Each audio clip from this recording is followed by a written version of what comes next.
here at the famous Plainfield West Nine. Built in the 1800s, this course has a rich history. That's why now. There we go. That's actually. There we go. They probably feel like, we're doing them a favor. Yeah. Everything's a favor. That's it. You know? Right. You know, they're getting the better grass. They get putting surfaces. Yeah, that's what the greens are like out there now. Right here. All right, well, it was good playing with you. No, I'm gonna get it. Okay, I was gonna say. Thanks to the Drop Golf podcast for this recommendation. They play private courses. We're trying to get there, but we found they're the ones that recommended trying to get out to these private courses, or at least targeting them. And this is affiliated with it, which is so unique. As you can see right there, the original clubhouse on the right-hand side as we walk in to this building. This is the original clubhouse here. This part should be an historical landmark. And we got paired up with a gentleman that was just looking to play some golf, and you got to give him a lot of credit. Plays a little left-handed, he plays a little right-handed, so he knows so much about this channel. We do a little bit of everything, but most importantly, we're going to talk about the history of this course being built in 1800s. So it's as old as it gets, one would say. And we're finally hitting some of these private courses, quote unquote, but got a little affiliation with public floating around. This is a unique one, and I look forward to bringing this history to you guys. Only a par 33, and it does play like a par 33. It's reachable on some of the par 4s, but more importantly, the putting green surfaces are the highlight of this course. Right now, this is the winter rate. It was recommended to come back in the summer because these putting green surfaces are as good as this course across the street, Plainfield Country Club, which was built by Donald Ross. This course wasn't built by Donald Ross. It was built by a Scottish architect, Tom Bendelow. Now, the course originally opened, Plainfield Golf Course, in 1898, and it was listed as 5,293 yards, which was insanely long back then. In 1916, the club purchased an extra 60 yards of farmlands just south, and now located at the West Nine course. Hired Donald Ross to add footage to this layout that was originally there, and Ross had a better idea for a new course instead and started to design that new course. So there's a lot of history just on this course alone. And I talked to the people inside the clubhouse because we had a long frost delay. One would say too long. But they said during COVID, this was the course to play. The people were coming down here and playing this course. And we're going to get a couple shots of talking about how the pros were here playing this course just recently because of the private course just down the street. Sometimes you want to go out and play a unique course just to practice the short game. This is it. No, I seen they were all here. Johnson, Nicholson, Tiger wasn't here. And they played a practice here a little. They practice here, right? So they made these tee boxes, that and that. And that's it. Yeah. You can see how nice they are. Yeah, so they made these for the pros to practice, right? So I'm here, and JB Holmes is right here, right? And he's hitting them, on, you see the tee markers? Yeah. He's hitting them by the tee marker, and then he's getting pissed off. It's like 320, and he's hitting it on the tee markers to the right a little bit, and he's getting pissed. Because he's not on. Yeah. Along with that, the West Nine, it really is the club's original course layout.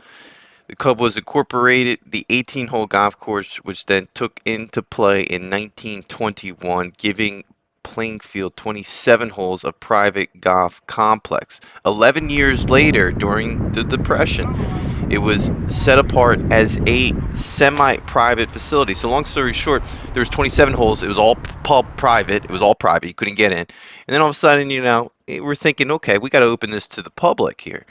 It was since then continued as a public course here, the West Nine, and today it still remains public as a par 33. Now, I talked to the local there. He said that he's playing different holes. He's deciding to go different shots. He's turning it into a par 45.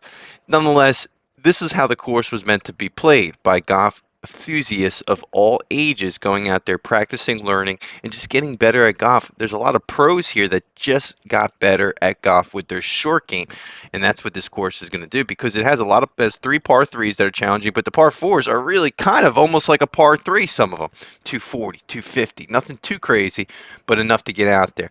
Now, there's a few head pros, I learned. They got one head pro here, and then they got 3 or 4 at the country club right across the street. Now, do they come down and play Every once in a while, members of the country club come down and play consistently. In regards to the pros, not as much. But it's such a unique experience because the superintendents of the country club are the same superintendents of this course. And you can see it's patchy here, but they're trying the best they can. They get a lot of rain, and just these old courses, they're 100-something years old. What do you expect? You're happy to hit off some grass here. And so many professional celebrities and just historical figures throughout history have played this course, and that's what makes it such a unique gem.